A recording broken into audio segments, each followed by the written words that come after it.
요한일서 1장 1절부터 10절 말씀 제가 읽겠습니다. 태초부터 있는 생명의 말씀에 관하여는 우리가 들은 바요, 눈으로 본 바요, 자세히 보고 우리의 손으로 만진 바라. 이 생명이 나타내신 바 된지라. 이 영원한 생명을 우리가 보았고 증언하여 너희에게 전하노니 이는 아버지와 함께 계시다가 우리에게 나타내신 바 된 이심이라. 우리가 보고 들은 바를 너희에게도 전하노 너희로 우리와 사귐이 있게 하려 함이니 우리의 사귐은 아버지와 그의 아들 예수 그리스도와 더불어 누림이라. 우리가 이것을 쓰면 우리의 기쁨이 충만하게 하려 함이라. 우리가 그에게서 듣고 너희에게 전하는 소식은 이것이니 곧 하나님은 빛이시라. 그에게는 어둠이 조금도 없으시다는 것이니라.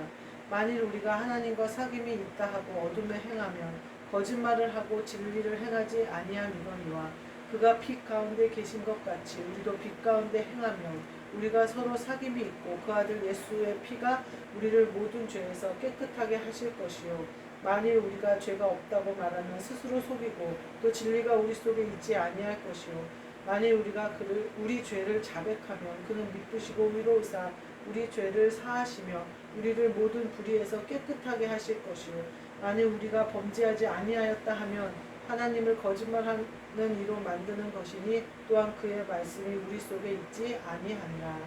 아멘.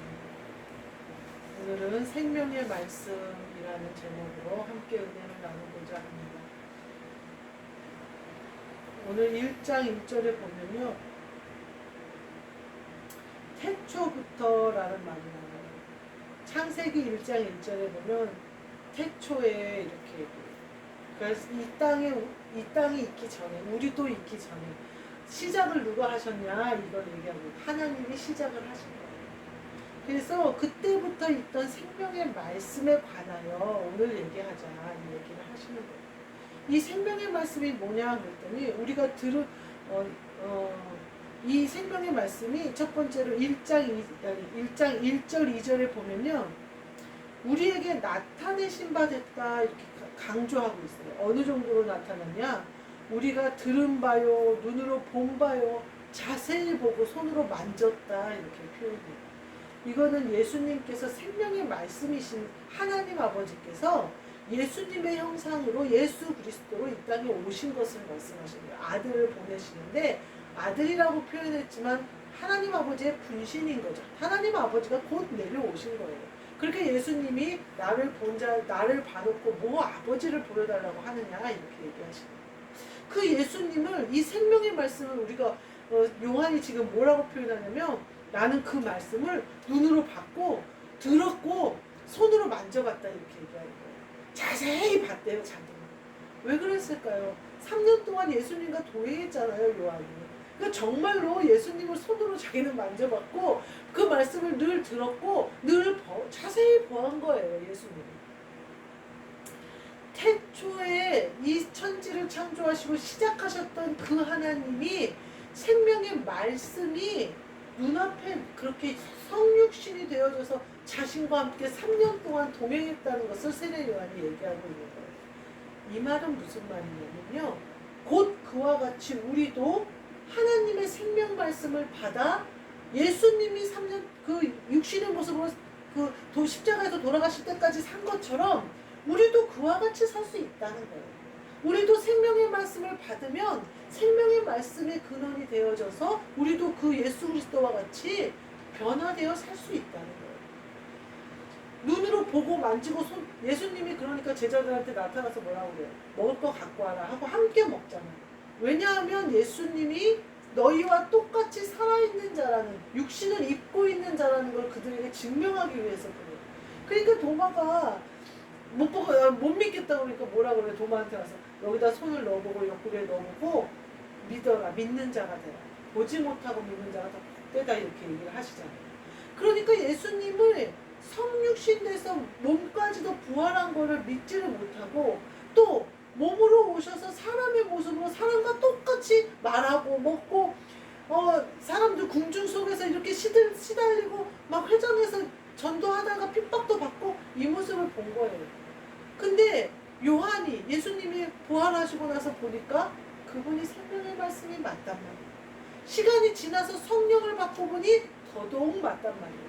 더 지나서 본인이 생명의 말씀을 받아 그리스도 예수의 형상을 입고 보니 그분이 그분이고 그분이 그분이더란 말이에요. 그래서 오늘 그 얘기를 하는 거예요. 내가 분명히 그 생명의 말씀을 들었고 보았고 만졌다. 이렇게 고백을 하고 있는 거예요. 우리는 어떤가요? 세례 요한이 지금 이 1절에 말씀하신 게 그대로 믿어지잖아요. 예수님이 과연 세례 요한과 함께 그렇게 세례 요한에게 그 만찬석에서 베드로가 떡 같이 넣는 자가 나를 팔자라 그러니까 베드로가 눈짓을 하면서 그 물어보라고 그러잖아요. 그때 요한의 자세가 예수님의 품에 안겨 있었다고 표현이 되어 있어요. 그러니까 요한은 예수님을 굉장히 사랑하는 거고 또 사랑을 표현하면서 따라다녔던 제자인 거예요. 그래서 예수님을 가까이 보시고 그러니까 그 베드로가 자꾸 좀 아쉬운 소리 할 거 있으면 꼭 자꾸 요한한테 시키는 걸 볼 수가 있어요. 성경에 보면. 그만큼 예수님한테 예를 들면 살갑게 했던 제자였던 거죠. 요한. 그러니 자기가 그렇게 예를 들면 맨날 같이 신방 다니고 권사님 신방 좀 갑시다 해서 부르고 예배 시간에도 막 권사님한테 질문도 하고 이렇게 주고받던 그 목사님이 예수님이더란 말이에요. 그러니 이 요한이 은혜를 받으면 받을수록 그리스도 예수의 형상을 입으면 입을수록 성령이 자신을 이끌면 이끌수록 얼마나 기가 막히겠어요.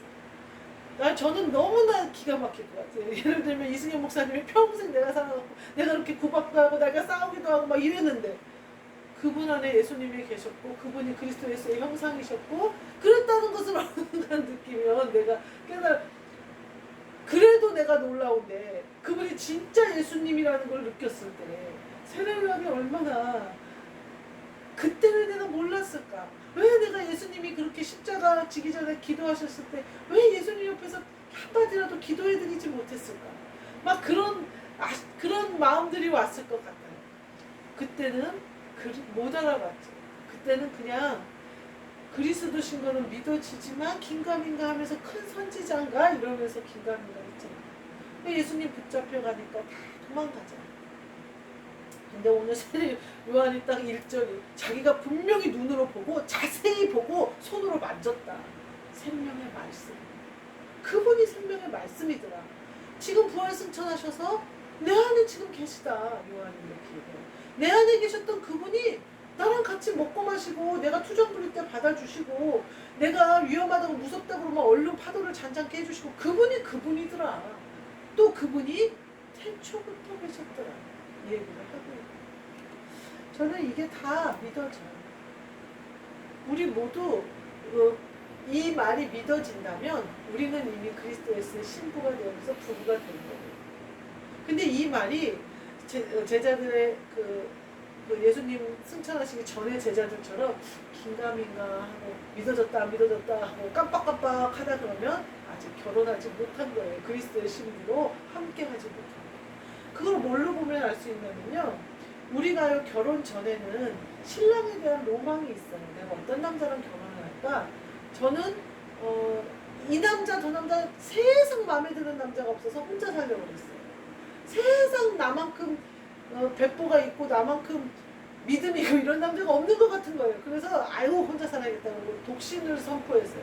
그래서 대학교 때 저랑 같이 다니던 5명의 친구들이 있었는데 그때 당시에 개를 들재요. 4학년이 되니까. 그래가지고 무슨 이제 가전제품 하나씩 사주자 이거죠. 그래서 개를 들재요. 그래서 나는 혼자 살 건데 무슨 개를 드냐고 니네 넷만 들으라고 한 거예요. 지네들끼리 이제 개를 들었어요. 내가 안 한다니까. 그런데 제가 제일 먼저 결혼했잖아요. 친구들한테 욕을 얼마나 먹었나 몰라요. 그 적금도 안 들더니 걔 결혼은 제일 먼저 한다고 막 그러면서 그랬어요. 그러니까 그랬는데 결혼을 했잖아요. 그러면 어떻게 되냐면 신랑이 그전에는 허상이잖아요. 내 생각 속에 내 마음 속 그냥 내가 상상하는 인물이잖아요. 근데 결혼을 딱 하면 어때요? 신랑은 실제 내 인물이에요. 나랑 같이 살아요. 죽으나 사나 살아요. 좋을 때도 살고 싫을 때도 살고 슬플 때도 살고 기쁠 때도 살고 속상할 때도 같이 있고 막 은혜 받을 때도 같이 있고 나락으로 떨어질 때도 같이 항상 육신의 신랑도 그렇게 같이 있어요. 한 집에서 벗어날 수가 없어요. 싸워갖고 각방을 쓰더라도 한 집에 있고 결국은 또 같은 방에서 같은 침대에서 자고 같이 밥 먹고 또 같이 해요. 예수님도 마찬가지예요. 우리가 그리스도 예수 안으로 그리스도의 신부가 되면서 그리스도와 한 명이 되버리잖아요. 그러면 가끔 우리가 하는 거죠. 우리가 삐질 수도 있고요. 우리가 좀 실망할 수도 있고요. 슬플 때도 있고 항상 좋지만은 않아요. 왜냐하면 우리가 변덕이 많기 때문에. 우리가 사람이기 때문에. 그렇지만 그렇다고 예수님과 갈라선 게 아니에요. 혹은 예수님과 결혼하지 못한 게 아니에요. 실제 내 신랑은 항상 내 영과 한 영이에요. 그 전까지는 생각으로만 하던 믿음으로만 바라봤던 예수님은 욥의 고백처럼 눈으로 배웠나이다 하는 상태가 그리스도 예수와 결혼한 그리스도의 신부가 되어져서 그리스도와 한영된 사람들이 누리는 복이에요. 그러니까 우리는 그리스도 예수 안에 있기 때문에 정죄함이 없는 거예요. 예수 그리스도가 떠나지 않으시니까. 그리스도가 항상 내 영과 한 영이시기 때문에 우리는 나는 정죄 받을 것이 많으나 그리스도가 나랑 함께 하는데 누가 감히 나를 정죄하겠어요. 그렇게 되는 거예요. 그래서 지금 요한일서 1장 1절에 그 고백을 하는 거예요. 요한이. 그리스도와 결혼한 자는 그리스도와 함께 산다는 거예요. 부부가 됐다는 거예요. 그거는 너희들이 그리스도를 바라보고 그리스도를 앙망하고 메시아를 찾던 그거가 아니라 메시아가 니네 안에 와버려서 너희에게 부활을 일으키셔서 너희 안에 생명이 되셨다는 거예요.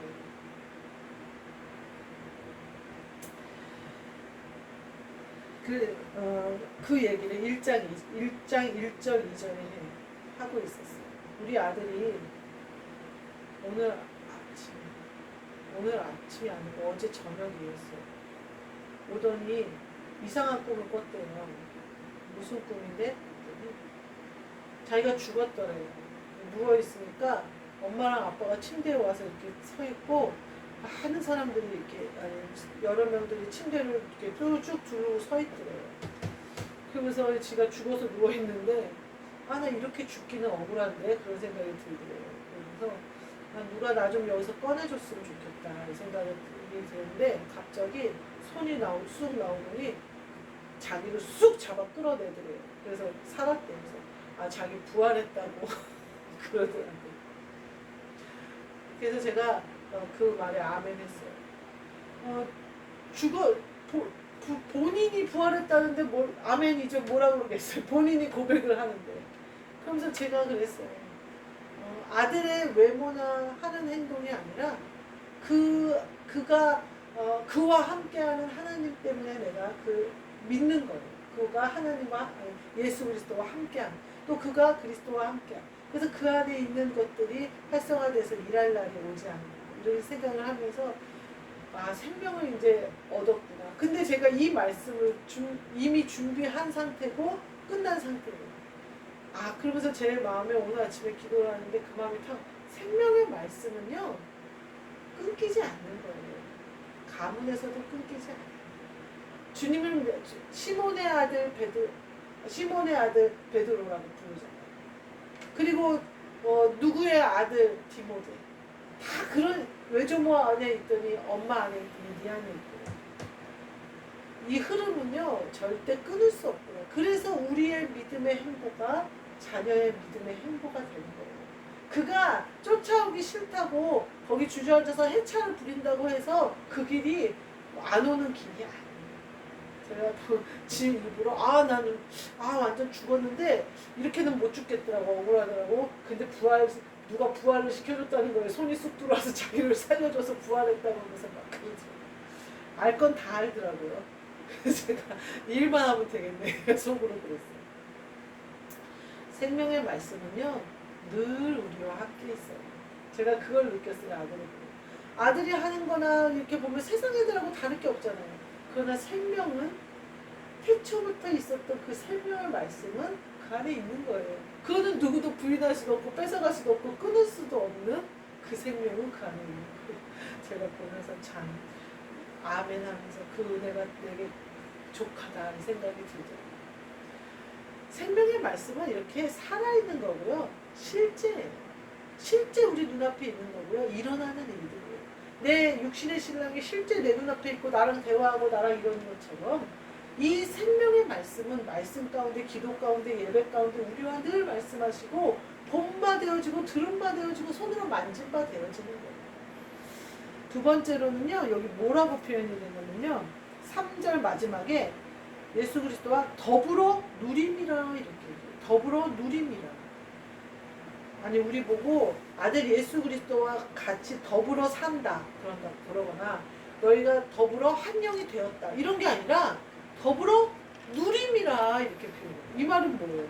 예수 그리스도가 누리는 그것을 너희도 누림이라 이 말이잖아요. 예수 그리스도의 능력이 너희의 능력이 되리라. 예수 그리스도가 하시는 일이 너희도 할 수 있는 일이 되리라. 예수 그리스도가 이 부활하신 그 생명이 너희도 그 생명 가운데 거하리라 이런 말이잖아요. 거기 보면요, 우리의 사귐은 이렇게 얘기해요.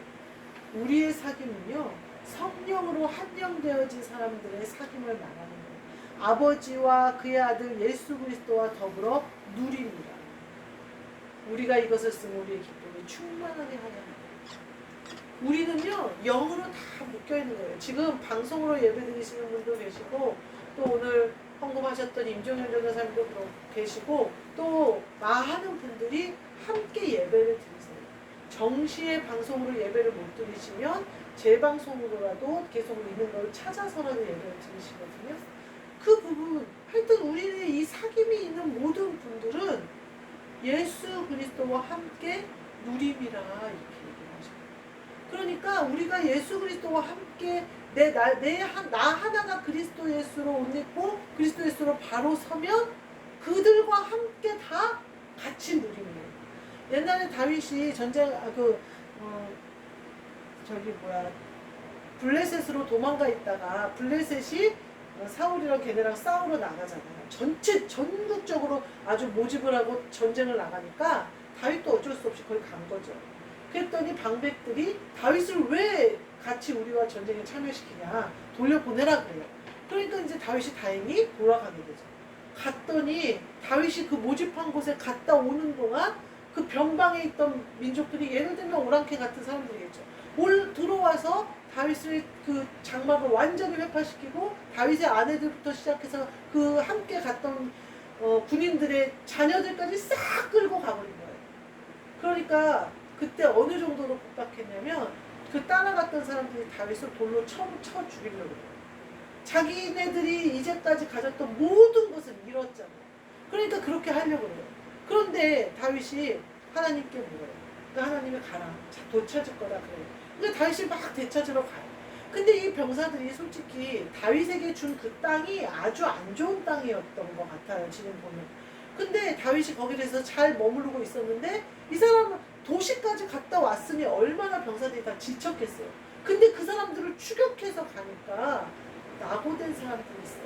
그래서 그 사람들을 남겨놓고 갈 수 있는 사람들만 가서 쳐서 승리해서 다 탈취물을 얻어와. 다시 걷어와. 그때 다윗이 법을 만들잖아요.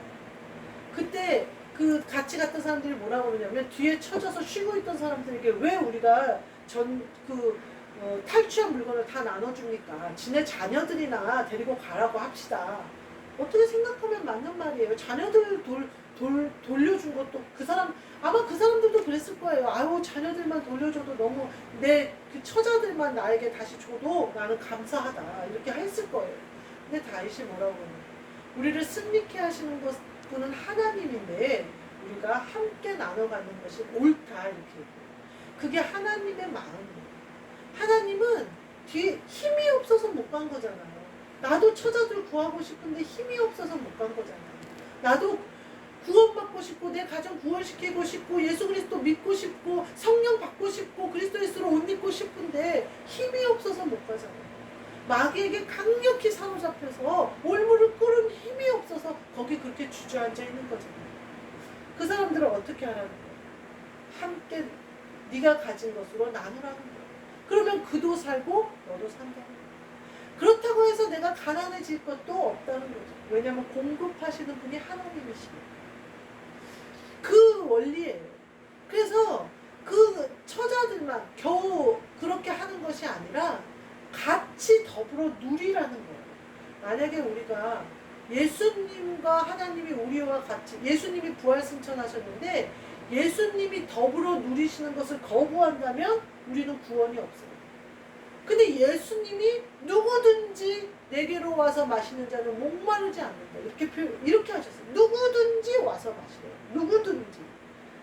누구든지의 사도 바울도 들어가잖아요. 예수님을 핍박했던 그 사람도 누구든지 와서 그리스도의 생수를 마셨죠.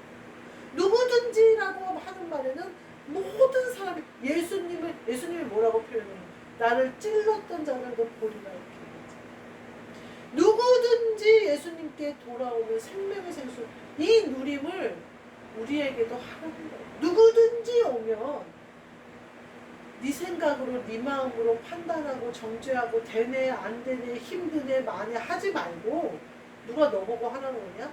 내가 할 테니까 너는 아버지 하나님 아버지와 예수 그리스도와 더불어 누려라. 내가 누림으로 성도들도 누리고 다 누려라. 가정도 누리고 아들에게도 흐르고 그 복이 흐르잖아요. 나 하나 잘 섰더니 함께 누리잖아요. 지가 그렇게 맘대로 살고 세상적으로 살아도 그 안에 생명의 말씀이 살아있고 그 생명을 누리잖아요. 그렇게 된다는 거예요. 얼마나 큰 축복이에요. 저도 그 누림의 끝자락에서 은혜를 받을 거고, 우리가 모두 그렇게 더불어 누림이 없었더라면 구원받을 사람이 없어요. 성경 말씀에 고린도후서 1장 17절 18절에 무슨 말씀이 있냐면요, 예수님은 예하고 아니라 함이 없다, 이런 표현이 나와요. 저는 이 말씀이 이게 아닌가 싶어요. 예수님은요 아니라 함이 없어요. 예 하면서 뒤로 가서 아니 저 사람 아니에요 이러는 적이 없어요. 예수님 예만 돼요. 예수님. 그 말은 뭐냐면 누구든지 와도 예수님 앞에 하나님이 야 쟤 받아줘야 되냐? 예만 된대요. 예수님 예만 한대요. 누가 왔어요. 저 사람은 사도 바울이에요. 저 사람은 예수님 믿는 사람을 핍박하고 예수님 믿는 그 스데반이 죽을 때 찬성표를 던지고 동조한 사람이에요. 그래서 하나님이 쟤도 받아주랴 그랬더니 예수님이 예하잖아요. 그래서 예수님이 아주 크게 쓰시잖아요. 예수님 앞에는 다 예만 되는 거예요. 그래서 예수님 손에 붙잡혀서 쓰지 못할 것이 없기 때문에, 예수님 손에 붙잡혀서 버릴 것이 없기 때문에, 예수님이 그만큼 생명의 말씀이시니 닿기만 하면 다 생명이 되는 거예요. 그 뒤에 그런 말씀이 나와요. 5절 6절에 보면 빛에 대해서 나와요. 하나님이 빛이시라는 거예요. 어둠이 조금도 없다는 거예요. 빛이 만졌는데 거기에 예를 들면 불이 탁 들어왔는데 어둠이 남아있지 않잖아요. 또 어떤 말도 되냐면 밤이 됐어요. 그러면 어둡잖아요. 그럼 우리가 어떻게 생각해요? 빛이 없다고 생각하나요? 밤에도 빛은 있어요. 오히려 더 밝게 빛날 수도 있어요. 빛은 항상 있어요. 누가 밤에 있는 거냐면 내가 밤에 있는 거예요. 잠을 잘 때에도 빛은 항상 있어요. 내가 깨어날 때까지 빛은 기다려요. 빛은 사라질 수가 없다는 거예요. 그래서 곧 하나님은 빛이다. 어둠이 조금도 없으시다는 거다. 그러면 내가 그리스도 예수를 믿으니까 나는 밤은 조금도 없고, 물론 예수님이 너희는 낮에 속하였기 때문에 도둑같이 너희에게 임하지 못한다 얘기를 했어요. 그러나 우리는 낮과 밤, 저녁이 되고 아침이 되는 첫째 날, 저녁이 되고 아침이 되는 둘째 날, 이렇게 저녁이 되고 아침이 되는 질서가 있는 세상 가운데 살아요. 육신이 자고 일어나야 또 생명의 새 호흡을 받아서 또 하루가 시작이 돼요. 우리는 어느 때든지 빛 가운데 있는 거예요. 우리의 영이 빛과 하나가 됐기 때문에 어두울 수가 없어요. 내가 자도 영은 낮에 활동하는 거예요. 오히려 육신이 자면 영은 더 자유롭게 활동할 것 같아요. 영이 깨어있으면 생각도 있고 마음도 있고 막 사람들도 만나고 이러니까 영이 그만큼, 그래서 제가 소원하는 게 그거예요.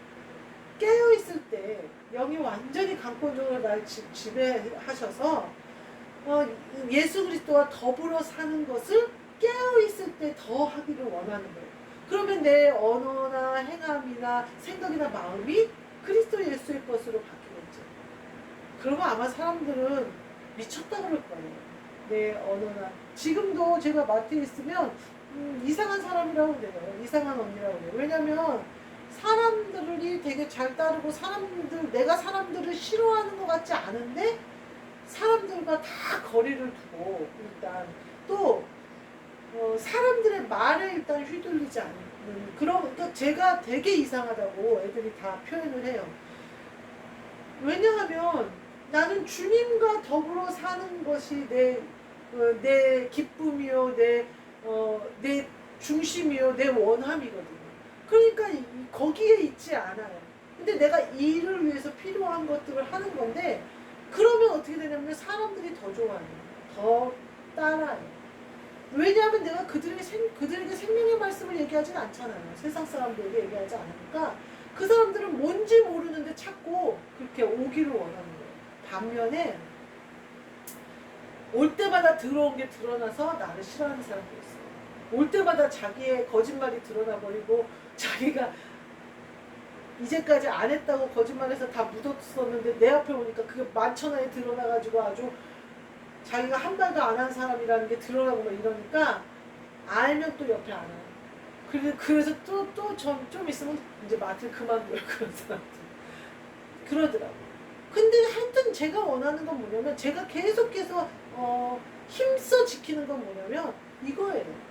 예수 그리스도와 더불어 누리고 힘써 지키는 거예요. 내가 세상 가운데 사니까 힘써 지키지 않으면요 놓쳐요. 힘써 지키지 않으면요 세상을 따라 습관적으로 말이 나가요. 힘써 지키지 않으면요 사람 좋아 보이게 그냥 싹 웃어주고 싶어요. 근데 오늘 뭐라고 하세요? 어둠이 조금 더 없으시다. 어둠을 행하면 거짓말을 하고 진리를 따르지 않는 거예요. 내가 사람을 따라 행하고 세상을 따라 행하면 하나님을 따라 행하는 것이 아니다 이 말이에요. 이것도 했고 저것도 했다고 말하지 말아라. 네가 어둠 가운데 거짓말을 행하는 가운데 사람들하고 막 더불어 얘기하고 사람들 비유를 맞추고 사람들 좋게 해가면서 내가 하나님 좋게 생각한다고 거짓말하지 마. 그거는 진리를 행하지 아니함이거니와 이렇게 딱 표현합니다. 이렇게 행하는 사람은요 결단코 꺼진 빛 가운데 계속해서 영이 거하기가 힘들어요. 영이 잠들어요. 세상을 따라가고 사람을 따라가잖아요. 그래서 세상에 더러운 독이 들어오잖아요. 그러면 영이 잠들어요. 그러니까 절대 그런 거짓말을 하고 어둠 가운데 행하고 세상적으로 행하고 물질이 내 주인이 되고 막 이러면서 내가 하나님과 더불어 빛 가운데 행한다고 하지 말아요. 내가 예수 그리스도와 더불어 빛 가운데 행하려면요 힘써 내 언행과 내 생각과 내 마음이 그리스도 예수께 복종되는 것에 힘써야 돼. 그리고 계속 살펴보아야 돼. 내 말이 어떤가, 내 생각이 어떤가, 내 마음이 어떤가. 즉시 깨닫고 씻어서 주님과 함께 더불어 누리는 것에 방해가 되는 것을 빨리빨리 제거해야 돼. 오늘 아침에 제가 이제 기도를 하는데 알람이 울리는 거예요. 근데 알람이 울리는데 저는 알람 소리가 되게 예민해요. 그래서 그 알람 소리가 가끔 환청이 들리기도 해요, 사실. 그게 약간 노이로제식으로 약간 예민했어요. 근데 지금은 굉장히 무뎌진 거예요. 옛날에 신혼초에는 목사님과 할 때 그때는 굉장히 예민해가지고 항상 알람 울리기 1, 2분 전에 일어나서 알람을 끄거나 알람이 띠 하고 벌써 누르거나 이렇게 아주 예민했는데 지금은 많이 둔해지기는 했어요. 근데 오늘 아침에 알람이 계속 울리는 거예요. 근데 우리 목사님은 어떤 스타일이냐면요. 알람을 만약에 7시에 일어나야 되면 6시 반에 한 번, 6시 40분에 한 번, 6시 50분에 한 번, 7시에 한 번 이렇게 울리네요. 그래서 한 번 울린 거 끄고 한 10분 자다 또 한 번 울리면 끄고 이게 좋대요, 목사님. 나는 그 정각에 툭 일어나야 되는 사람이고. 근데 목사님은 또 성격이 어떠냐면 알람이 울리거나 말거나 자요. 그래서 내가 알람을 도대체 그렇게 맞춰놓고 울리거나 말거나 끌 생각도 안 하고 그럴 거면 알람을 뭐하러 맞히냐 정각에 맞히지 맨날 이러고 신혼초에는 엄청 싸웠어요. 제가 예민해가지고. 근데 오늘 아침에 이제 요새도 맨날 그래요, 목사님 스타일이. 근데 오늘 아침에도 알람이 울리는 거예요. 근데 원래 제가 교회 와서 기도를 하다가 오늘 집에서 기도를 했거든요. 근데 알람이 울리길래 요새는 금방금방 끄시니까 끄겠지 했더니 안 꺼요. 그래서 내가 점점 기도하는데 약이 올라. 기도하는데 약이 올라. 아, 일어나서 가서 내가 끌까? 이 생각이 들어요. 근데 기도하는데 일어나서 또 끄기 싫은 거예요. 그래서 계속 기도를 하면서도 속으로 계속 그러고 있는 거예요. 그러면서 또 한편으로는 목사님한테 끄라고 할까? 기도를 끊고 또 끄라고 하기도 싫은 거예요. 그래가지고 계속 기도를 했어요. 알람이 5분을 울렸어요. 그러더니 얘가 또 끊기나 싶더니 다시 울리는 거예요. 5분 후에 알람 울리는 걸 또 맞춰놨나 봐요, 목사님이. 5분 후에 또 울리고, 그래서 내가 또 얘가 끊었다가 바로 다시 시작하니까 화가 확 나고 목사님한테, 아, 그 알람 좀 어떻게 해보라고요. 목사님, 그 알람 좀 어떻게 해보라고요. 우리가 그렇다고 해서 내가 목사님하고 오늘 막 그것 때문에 대판 싸우고 막 그러지는 않아요. 목사님이 다른 때 같았으면 제가 그렇게 말한 것을 되게 서운해 하셨을 텐데, 뭐 요새는 그런 거 없어요. 그래서 일어나더니 그냥 나와가지고 나한테 미안하다는 듯이 몸짓을 하시면서 이렇게 가시더라고요. 그래서 이제 제가 계속 기도를 했어요. 목사님이 화를 내지 않고 삐지지 않고 내가 그렇게 말을 했는데도 전혀 개의치 않고 오히려 미안해 하시면서 가니까 어때요? 기도가 바로 연결이 돼요. 더 화가 돋가지지, 화가 사라져버리는 거예요. 이게 바로 우리가 빛 가운데 간다는 얘기예요. 빛 가운데 가니까 알람이 아무리 울려도 내가 아무렇지도 않나요? 아니에요. 울리면 화나요. 아직도 화나요. 알람이 그렇게 울리니까 막 올려도 그리스도 예수의 형상을 입었는데 네가 이제 은혜 받아서 더불어 사귀는 자 됐는데 어떻게 그게 화가 나? 화나요. 그래가지고 참다 말하잖아요. 근데 부부의 마음이 한 마음이고 한 영이 되다 보니까, 그리스도 예수로 한 영이 되다 보니까 그것이 분쟁의 소지가 되지 않는, 싸움으로 가지 않는 거예요. 그러니까 목사님이 미안하다고 이게 행동을 취하시니까 내 마음에서도 그것이 사라지면서 둘 사이에 그게 아무런 개의치가 않게 되면서 다시 기도를 시작하고 다시 이렇게 되는 거예요. 우리가요, 하나님이 주신 빛 가운데 거한다라는 건 이런 거예요. 그 모든 것이 다스려지는 거예요.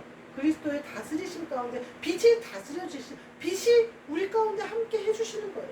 그래서 우리가 잘 때에도 영을 계속 기도하시며 그리스도와 한영돼서 더불어 누리시고, 그것을 우리가 뭘로 보면 아냐면요, 푹 자고 일어나는 거예요. 또 뭐 낮에 피곤하다 졸리다 어쩐다 저쩐다 하지 않는 거예요. 또 하여튼 그 모든 것이 그렇게 되어지는 거예요. 우리는 모두 빛 가운데 가시는 사람들이에요. 도둑같이 악한 마귀가 뒤통수 치지 못해요. 벌써 기웃거리기만 해도 우리는 깨달을 수 있어요. 바로 씻으면 돼요. 빛 가운데 있으면 다 드러나요. 먼지도 드러나고요. 햇빛만 집에 쫙 들어와도 아주 먼지가 그냥 뽀얀 게 보여요. 닦게 되잖아요. 빛 가운데 거하는 사람은요, 먼지만 들어와도 알아요. 닦게 돼요. 근데요, 자꾸 어둠을 하나를 숨기잖아요. 2개 숨기게 되고 3개 숨기게 되고, 알람 울려도 아무렇지도 않아. 나 아무렇지도 않을 거야. 내 노력 갖고 되지도 않아요. 그런 척을 해버리잖아요. 그런 거짓말이 쌓여버리잖아요. 경건한 척이 돼버리잖아요. 나중엔 드러나요. 나중엔 터져요.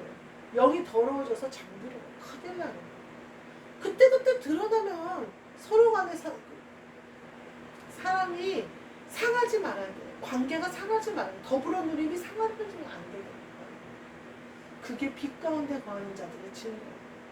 네 번째로 7절부터 10절 말씀에 정확한 답이 나와요. 7절 마지막에 뭐라고 해요?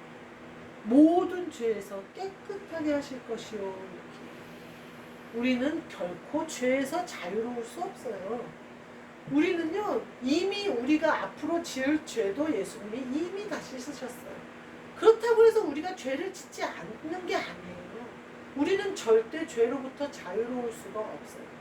내가 24시간 그리스도와 영으로 한영되어 있다 해도 내 생각과 내 이 육신을 입고 내가 땅에 발을 붙이고 사는 동안 내가 결단코 자유로울 수가 없어요. 나는 육신의 양식을 먹어야 되고요. 육신의 생각을 해야 살고요. 육신의 마음이 있어요.